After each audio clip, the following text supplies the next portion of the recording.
Wolverine seeking peace. Yeah, I'm in the Canadian wilderness. But peace is hard to find when you're the best there is at what you do. Especially when what you do isn't very nice. Exactly. Yeah. So you wanted to understand his current journey. Yeah. Well, in the first 3 issues of this new Wolverine series, let's just say things get complicated. Wolverine starts by trying to live simply with a pack of wolves in the Northwest Territories. You know, the she-wolf who leads the pack, she sees Wolverine as a kindred spirit, even with his unusual scent. She seems to get that he's looking for something he can't find with other people. It's an interesting contrast, right? Trying to find peace with wild animals when you've been at odds with humanity for so long. Right. Yeah. But then Cyber shows up, and he's not just looking for a friendly reunion. Oh. He's been obsessed with killing Wolverine for over 100 years. Like, literally, each time they fight, Cyber ends up more machine than man. Wait, so he's not just a cyborg? No, there's something else going on. Cyber encountered some kind of ancient entity after his last fight with Wolverine, and it's changed him, amplified his rage. Okay, so you got Wolverine trying to lay low, a cyborg who's even more cybery than before, and then, to make matters worse, Nightcrawler bams. Right, and Nightcrawler seems drawn to this confrontation, like he can sense the darkness brewing. He even mentions a time when he saw a side of Wolverine that frightened him. So he's not just there for a casual visit. He's worried about what Wolverine might do. And this is all before the campers arrive. Yes. A group of campers stumbles onto the scene while Wolverine is fighting Cyber, and Wolverine, being the hero he is, even when he doesn't want to be, feels obligated to protect them. Ah, the classic reluctant hero trope. But wouldn't you know it? This whole fight awakens some ancient entity within a nearby cave. Yeah. It seems drawn to the violence, like it's feeding off of it. And just to make things even more complicated, Nightcrawler ends up seriously injured during the fight. Wolverine has to make a choice. Finish off Cyber or help his friend. And he chooses to help Nightcrawler, which allows Cyber to escape. It's an important moment because it shows that even when he's surrounded by violence, Wolverine can still choose compassion. Okay, so we've got Cyber on the loose, Nightcrawler injured, and this ancient entity stirring in a cave.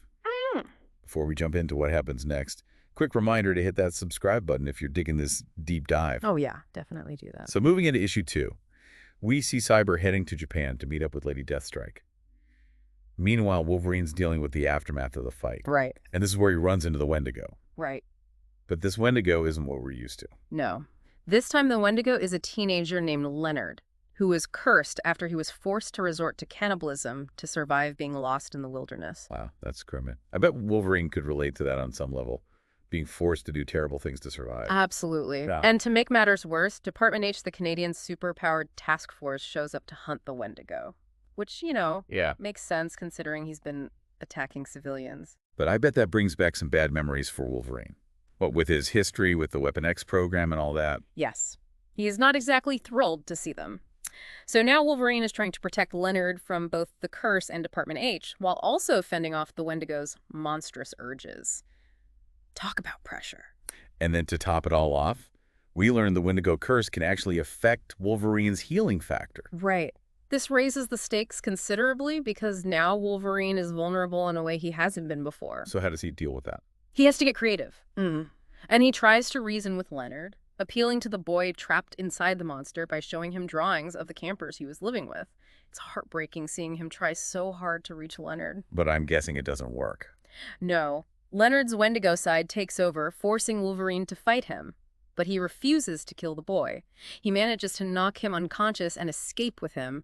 But Department H is hot on their trail as we head into issue 3. Oh, man. Yeah. This is getting good. It is. Wolverine just can't catch a break. No, he can't. Wolverine is always in trouble. That's why we love him, though. Right. Yeah, absolutely. Always keeps us on the edge of our seats. It does. It does. He's a compelling character. Always struggling. Right. Well, we'll be back in just a minute to talk about what happens in issue 3 of this new Wolverine series. Oh. Don't go anywhere. So issue 3 is nonstop action.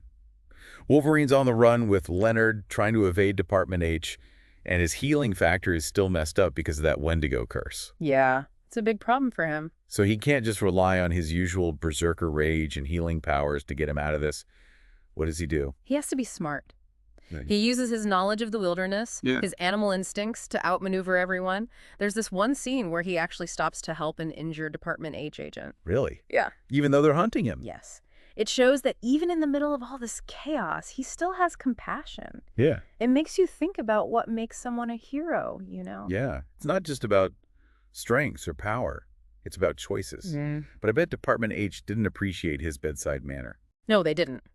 The Wendigo wakes up again, and Wolverine ends up having to fight both the monster and Department H at the same time. Talk about being caught between a rock and a hard place. He even tries to take down the Wendigo without killing him. He wants to save Leonard, not just defeat the monster. That's something I find really compelling about Wolverine. He's not just a killing machine.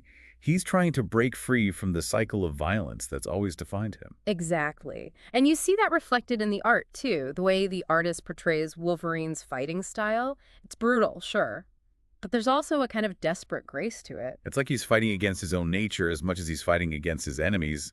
So does he manage to escape? He does. He knocks out the Wendigo again and disappears into the wilderness with Leonard. But we know Department H is still after them, and there's a hint that Constrictor, a classic Serpent Society villain, is going to show up next. Ooh, that's exciting. I love Constrictor. He's got such a cool look. But before we get into all that, let's take a step back and look at the bigger picture. Right. So what have we learned about Wolverine in these first 3 issues?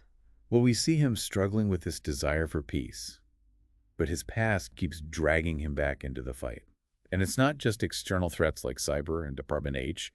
He's also battling his own inner demons.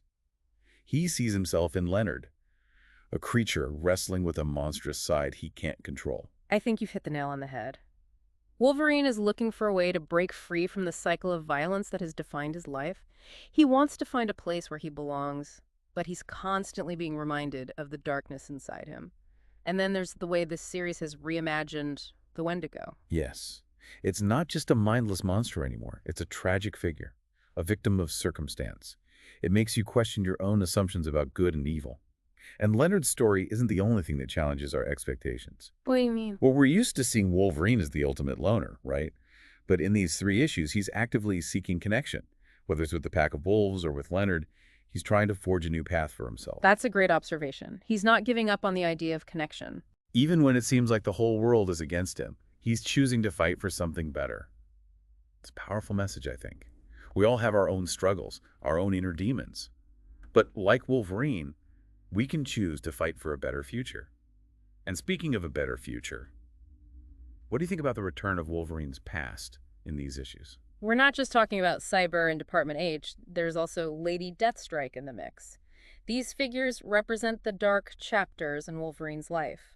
Their presence suggests that he can't escape his past no matter how far he runs. It's like he's being pulled back into the shadows, forced to confront the demons he can never truly outrun.